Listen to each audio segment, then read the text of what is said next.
आता वाजलेले आहेत 6 बघू शकतात. मी सकाळी पहाटे उठले होते आणि अंधार पण पडत होता आणि आज गुरुपौर्णिमाची सकाळची सुरुवातच पावसाने झाली. त्यामुळे सर्वप्रथम तुम्हा सर्वांना गुरुपौर्णिमेच्या हार्दिक हार्दिक शुभेच्छा. कशा आहात फ्रेंड? तर श्री स्वामी समर्थ. आणि आज मी थोडंसं गुरुपौर्णिमेची माहिती सांगणार आहे की शुभ मुहूर्त कधी आहे किंवा गुरुपौर्णिमा कशी साजरी करावी, काय करावे. तर असं सकाळीच पावसाने सुरुवात केली आणि मला आज करायची होती पूजा गुरुपौर्णिमेनिमित्त. त्यामुळे मी पटापटा कामं वगैरे आवरून घेतले आणि इथे पूजा करायला बसलेली आहे सकाळी. तर सर्वप्रथम मी इथे पानाने किंवा आपलं दीप प्रज्वलित केलेला आहे. सर्वप्रथम तांदूळ ठेवून अभिषेक करून घेत आहे स्वामी समर्थांचा पंचामृताने. सर्वप्रथम दुधाने अभिषेक घातलेला आहे आणि जपन करत आहे स्वामी समर्थांचा. कारण असं नामस्मरण करावेच लागतात, कारण करावे आपण तेवढंच आपल्याला होतं. नंतर मग पाणी म्हणजे सगळं त्याला पंचामृतामध्ये दूध, तूप, दही, साखर आणि आपला मध असतो, तो मध त्याने पंचामृताने अभिषेक घालून घेतला स्वामींना. आणि अशा प्रकारे मी पूजा वगैरे सर्व माझी आवरून घेतली. आधी अभिषेक अमृताने अभिषेक घालून झाल्याच्या नंतर मग स्वच्छ पुसून वगैरे इथं दीप प्रज्वलित करण्यासाठी मी इथे म्हणजे असं हे ठेवलं पानावर अक्षदा म्हणजे तांदूळ वगैरे वाहून आधी दीप प्रज्वलित केलेला आहे. दिवा वगैरे लावणं झालेला आहे. दिवा वगैरे प्रथम लावला. आणि खरंच आपल्या हिंदू धर्मातच म्हणजे आषाढ महिन्यातील पौर्णिमेलाच गुरुपौर्णिमा साजरी करतात. आणि या वर्षी गुरुपौर्णिमा बुधवारी म्हणजेच आज 29 जुलै 2026 रोजी आहे. म्हणजे या दिवशी गुरूंची पूजा केली जाते.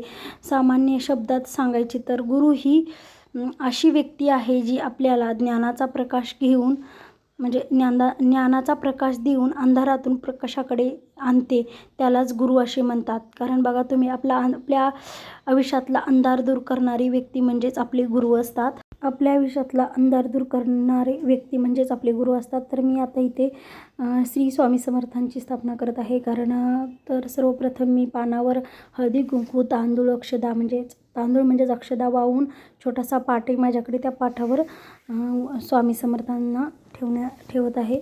अभिषेक वगैरे सर्वप्रथम झालेला आहे. त्यामुळे आता स्थापना करत आहे स्वामी समर्थांची. तर खरंच दिवसभर आपला हा सण म्हणजे संपूर्ण देशातच पूर्ण श्रद्धा आणि आदराने साजरा केला जातो.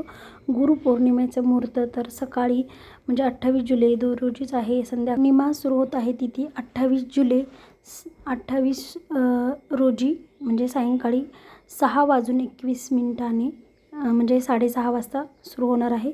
पौर्णिमा तिथी म्हणजे सकाळी संपणार आहे 29 जुलै 2026 रोजी सकाळी 8:07 समाप्त होत आहे. आणि पूजेचा शुभमुहूर्त आहे सकाळी म्हणजेच 29 तारखेला सकाळी पहाटे 5:41 ते सकाळी 9:04 तर गुरुपौर्णिमाची पूजा कशी करावी? तर या दिवशी सकाळी लवकर उठून स्नान आणि रोजचे रोज यासारखी नित्यकर्मे आटपून स्वच्छ कपडे परिधान करावेत.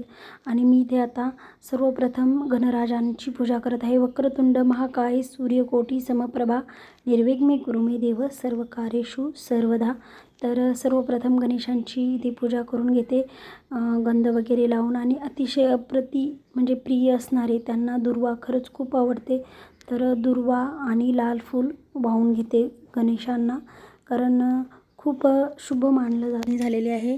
आणि ते फळं ठेवतात आमच्याकडे. कोणतीही पूजा करायची असेल तर 5 फळं ठेवतात. तर त्या फुलांना म्हणजे फळांना पण असं हळदी कुंकू लावून अक्षदा वाहून वक्रतुंड महाकाय श्री स्वामी समर्थ.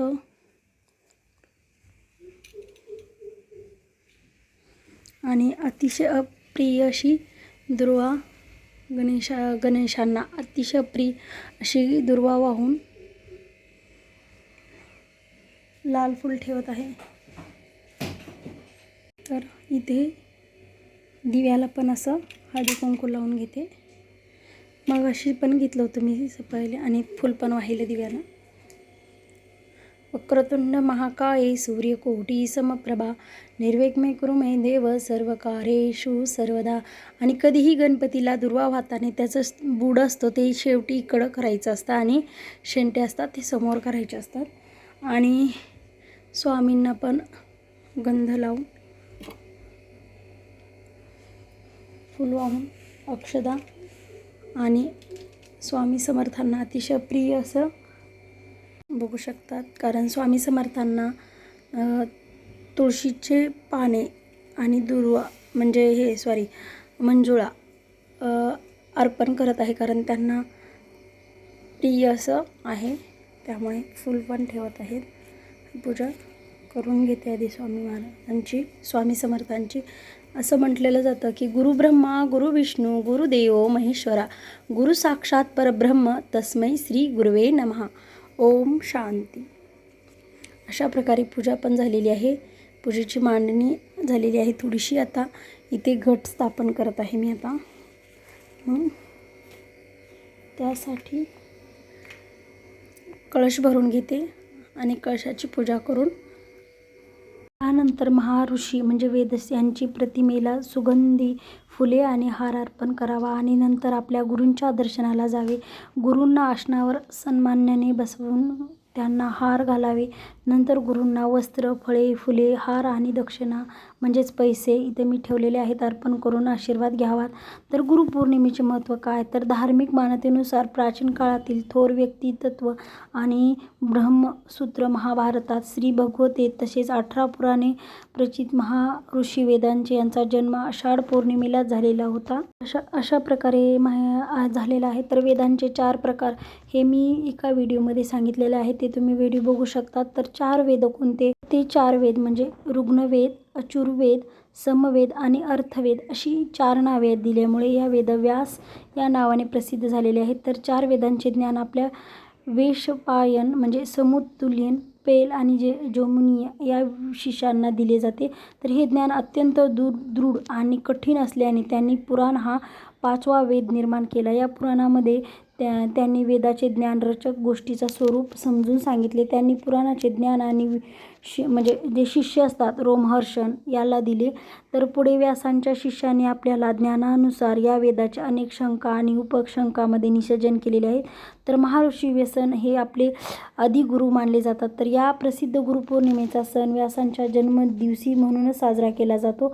म्हणूनच या दिवसाला व्यास पौर्णिमाही असे म्हणतात. आपण आपल्या गुरूंच्या व्यासेचेच रूप मानून त्यांची पूजा केली जाते. दिवशी केवळ गुरूंच नव्हे तर कुटुंबातील मोठे व्यक्ती जसे की आई वडील, भाऊ बहीण यांनाही गुरुच्या समान मानलं जातं. तर शिष्याला गुरुच्या आशीर्वादानेच ज्ञान प्राप्त होते आणि त्यांच्या मनातील सर्व संभ्रम दूर होतात आणि गुरूंचा आशीर्वाद कोणत्याही व्यक्तींच्या कल्याणासाठी पुरेसा असतो. यामुळे जीवनात ज्ञान आणि मंगलाची वृद्धी होते. गुरुच्या कृपेने जगातील सर्व विद्या प्राप्त केली जाऊ शकते. तर हा दिवस गुरुकडून गुरुमंत्र घेण्यासाठी अत्यंत शुभ मानला जातो.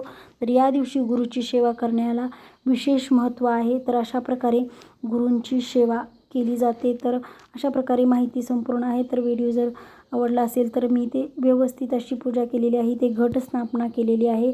घटस्थापना करून पूजा करते वेळेस अशा प्रकारे मी पूजा केली आणि जेवढी मला माहिती गुरुबद्दल तेवढी मी तुमच्यापर्यंत पोहोचण्याचा प्रयत्न केलेला आहे. तर इथे माझी सर्व पूजा वगैरे आवरून झालेली आहे. तर अशा प्रकारे मी पूजा बांधणी केलेली आहे. तर तुम्हाला माझी पूजा कशी वाटली ते पण कमेंटमध्ये सांगा. चला तर मग. तर अशा प्रकारे माझी स्वामी समर्थांची पूजा झालेली आहे आणि तुम्हा सर्वांना गुरुपौर्णिमेच्या हार्दिक शुभेच्छा. माझा व्हिडिओ आवडला असेल तर लाईक, शेअर आणि सबस्क्राईब करा आणि कोणी नवीन असाल तर चॅनलला नक्कीच भेट द्या. लाईक करा, शेअर करा आणि बेल आयकनचं बटन दाबा. श्री स्वामी समर्थ. चला तर मग नेक्स्ट व्हिडिओमध्ये भेटू. तोपर्यंत बाय बाय. स्वस्त रहा, मस्त रहा. श्री स्वामी समर्थ. परत एकदा सर्वांना गुरुपौर्णिमेच्या हार्दिक शुभेच्छा.